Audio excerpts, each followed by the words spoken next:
What's going on, Colts Nation? I appreciate you joining me for another video where in this one I want to talk a little bit about the game preview, right? Game preview for a massive game. And actually, Jaguars Twitter put out a graphic for this game, and it literally says the biggest game in Jaguars history. That's how they're viewing this game, is that it's the biggest, at least, the people that run the social media saying it's the biggest game in Jaguars history. This one for the division right now. Jaguars, Colts, both 8-4. Winner of this game takes sole possession of first place in the division, holds the current tiebreaker. We obviously will play them again, but this is a massive game for both of these teams. And right now, Colts are in a situation where we have dropped 3 of our last 4. And our only win coming against the Falcons, luckily able to pull that game out in overtime. Thank goodness for Jonathan Taylor being Jonathan Taylor. And this is a game where I think Jonathan Taylor is going to be able to go. And we'll talk about that here in a bit. First, I want to talk about the injury report, what we're looking at, how it's looking so far. And for the Jaguars, not a whole lot of changes for them. Parker Washington went from a DNP to a limited participant on Thursday with a hip injury, so looking like he's ramping up, going to be good to go. Now, big one is Walker Little with the concussion. Did not practice Wednesday, did not practice Thursday, so looks like he actually might end up being out. If he's out, that's a pretty big deal for us. He's a really good tackle in the NFL. And him not being there would be a massive boost for our defensive line. They have another offensive tackle who is in there with a concussion, limited on Wednesday, full participant on Friday, and looks like he's going to be good to go. Eric Armstead, limited again with a hand injury. Assume he's going to be good to go as we continue to go. Trayvon Walker with a knee injury did not practice Wednesday but was limited Thursday, so looks like he'll probably be active and be good to go this upcoming week. But everything else, everybody that was limited is full participant. Andrew Wingard, safety with a concussion, has not practiced this week, so he might be out. But their punter with the shoulder injury, limited, expect him to be good to go. Their long snapper with the back, limited, expect him to be good to go.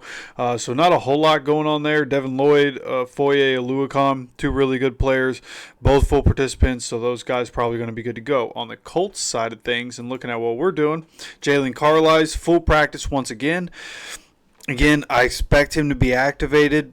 He continues to be a full participant in practice, so I would assume he's going to be activated. This is more of a ramp-up period, getting back into the flow of things, so I expect him to be active. Will he be on the field a bunch? Probably not, especially with the conditions that we're going to be playing in, but I would expect Jalen Carlisle to be activated. Josh Downs with the hip and knee, didn't practice on Wednesday, but was a full participant on Thursday. Sauce Gardner, as we expect, not practicing and not going to play, you would think. Daniel Jones, once again, a full participant with the fibula. Kenny Moore, full participant with illness and ankle, so he's going to be okay. Tyquan Lewis with his ankle injury did not practice Wednesday, limited participant Thursday. Looks like he'll probably be able to get back on the field and be good to go. So for the most part, looking like we're coming into this fairly healthy. Obviously, not having Sauce Gardner does affect things. But again, with the conditions we're going to be playing in, it might be better for us with not having Sauce Gardner, right? The conditions could kind of play in our favor. And what am I talking about there?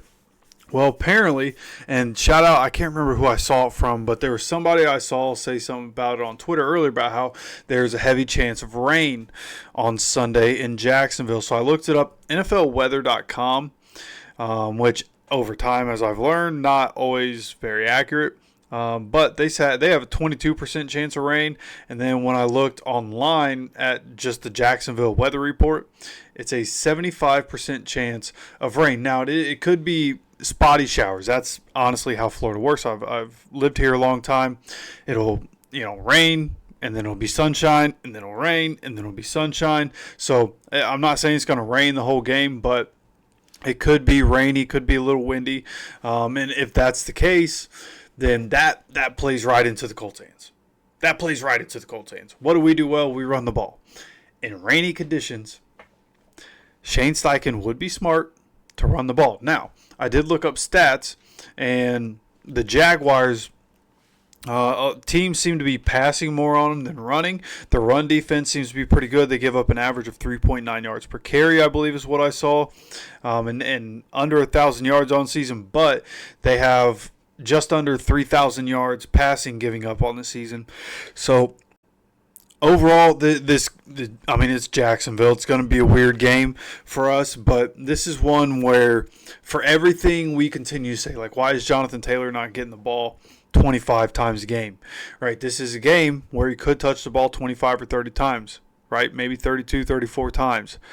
So I'm okay with the elements that we're going to be playing in. We got to be able – it's all about execution, right? That when you think about, losing 3 out of 4, it's about execution. What did we do well at the beginning of the year? We executed, right? Through those first 8 games, we executed well. The one game we lost in those first 8 weeks, what happened? Couple times we didn't execute. A.D. Mitchell drops the ball in front of the goal line after executing, didn't execute to finish the play.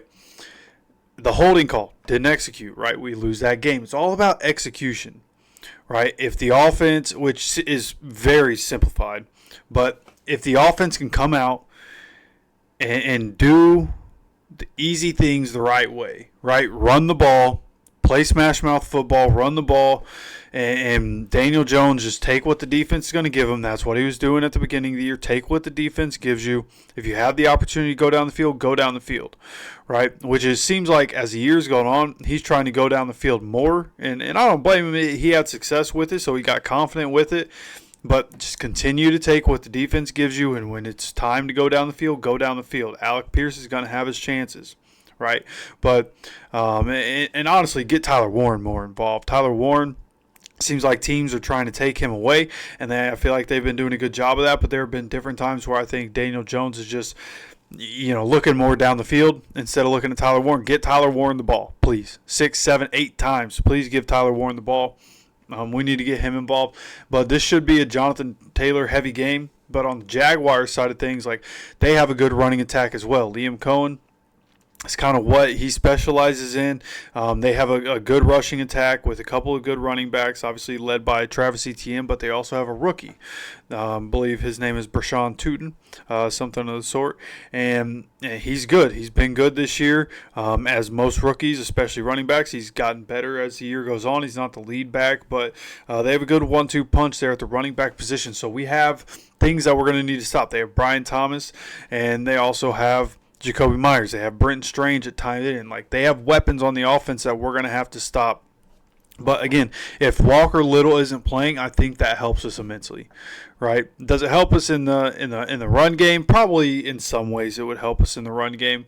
But specifically, like, if we can, right, give the ball to Jonathan Taylor, we can get ourselves in a position where we're leading in this game and get the Jaguars to have to pass in bad conditions. Just like I said a couple days ago, Trevor Lawrence will give us opportunities. We have to take advantage of those opportunities, and if Walker Little's not there, we have to put the pressure on Trevor Lawrence, right? Send the blitzes.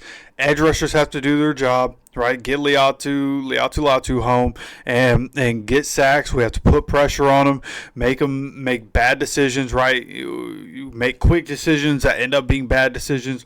Get some turnovers in this game, whether it's sack fumbles or interceptions. There are going to be opportunities, right? That's one thing with the Jaguars. If you can take advantage of the opportunities that Trevor Lawrence is going to give you, then you can win the game, right? Like, I feel like people don't talk about it a lot. I think when I watch Trevor Lawrence over time, like, he's better than Carson Wentz, but he has a little Carson Wentz in him, right? Carson Wentz always going to try to make plays. He's going to try to make an incredible play every now and then. And every now and then that, trying to make an incredible play is really going to backfire. And I think there's going to be an opportunity for a couple of those types of plays in this game. So we're going to need our guys to stay on their toes. We're going to need our guys. You get your hands on the ball, we need you to catch it. Right, we need the ball back in the offense's hand. We need Jonathan Taylor to get the ball. We need Tyler Warren to get the ball, and we need Daniel Jones to not turn the ball over. That's how. And again, it's simplified, but that's how simple it is to win the game. Don't turn the ball over. Create turnovers. Execute on offense. That's it. I think the defense has been playing pretty well.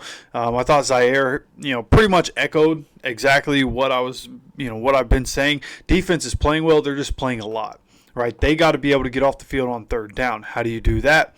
You make sure that on first and second down, they're not getting into third and 4, right? Because they get into third and 4, they pick up 2 or 3 yards. They're probably going for it on fourth down. Liam Cohen not afraid to go for it on fourth down. So we got to be able to keep them in second and long, third and medium to long situations, so that we can continue to put ourselves in a good position on the defensive side. But the defense has, for the most part, played pretty well. They're not letting up a whole bunch of points, right? They're I know in the Chiefs game. They ended up playing 91 plays. They only gave up 1 touchdown and 5 field goals, right? It wasn't like they gave up a ton of points, and they just gave up, overtime, through regulation overtime in 91 plays, they gave up yards, right? Not being able to get off the field on third down, not being able to get off the field on fourth down. So that's going to be the objective. On defense, you have to get off the field on third down. You have to force punts. You have to force turnovers. And offensively, you have to give Jonathan Taylor the ball. You have to, when we were winning, we were having success on first down. We have to go back to finding ways to have success on first down, right? That doesn't mean every first down you're picking up a new first down. That's not going to happen. But if you can be on first down, you can hand the ball off to Jonathan Taylor, pick up 5 or 6 yards, then you have 3 plays to pick up 4 or 5 yards, seemingly, right? Which we should be able to do with who we have. So we just have to go back to the basics, man. Like the things that we were doing at the beginning of the year that worked, like we just haven't been doing that over the past few games. And I think a lot of that does come down to Shane Steichen, his play calling, and guys talk about all the time. Like there's an art to calling plays. And through those first 8 games, Shane Steichen was cooking. And then between Shane Steichen's play calling, Daniel Jones' decision making on where he's throwing the ball, we're not doing the same things on offense, and we have to get back to what worked. We have to get back to the things that made us a winning football team, especially this time of year. We're coming down to Jacksonville. Temperature at game time is going to be in the 60s. It's going to be rainy, but it's going to be in the 60s. And for those of you that live in Indiana, that's fine weather. Down here, it's going to be cold. I've lived down here for a while. Under 70 degrees feels pretty cold. It just hits different. But for people that live in Indiana, it's going to feel fine. It's going to be rainy, and it's definitely going to be a little chilly. But overall, they're going to be fine. But when you talk about other places you're going to have to play, if we do make the playoffs, right, the different places you might have to play outside, in the cold, in the snow, right? This time of year, stopping the run and running the ball is how you win football games. Just is. So this time of year, after Thanksgiving, remember who you are, right? We started hot, and now we've fallen off. Now is the perfect time to start getting hot as you go into the playoffs and make that run. Now is the time. The biggest game of the season against the Jaguars, tied at 8-4. Now is the time to remember who you are and to do the things that got you to the point where you were the best team in the NFL for a couple weeks. You have to get back to that. You have to remember who you are, and we have to get back to our winning ways. It has to happen this week, right? And we haven't won in Jacksonville since 2014. You probably, after all this time, probably thought I wasn't going to mention that. Yeah, we haven't won in Jacksonville since 2014. That was the last time we were division champions. And this one feels different. In years past, you just knew, right? Whether it's 2020 when the Jaguars were booty, we had Phillip Rivers. You just knew going in week 1, somehow, someway, we were going to lose that game. Carson Wentz, you just knew. Even though we should have won that game and we should have been in the playoffs, you just knew going into it, something's going to happen. We're going to lose this game. Every year it feels like something's going to happen and we're going to lose this game. And I just don't have that feeling about this one. I actually, even with losing 3 out of 4, even with the way we've looked over the past few weeks on offense, I feel good about this one. I don't know why. I just have that feeling, right? Same about week 1. I thought coming into the season, we haven't won in week 1 since, 2013? I felt good about it. I feel good about winning in Jacksonville.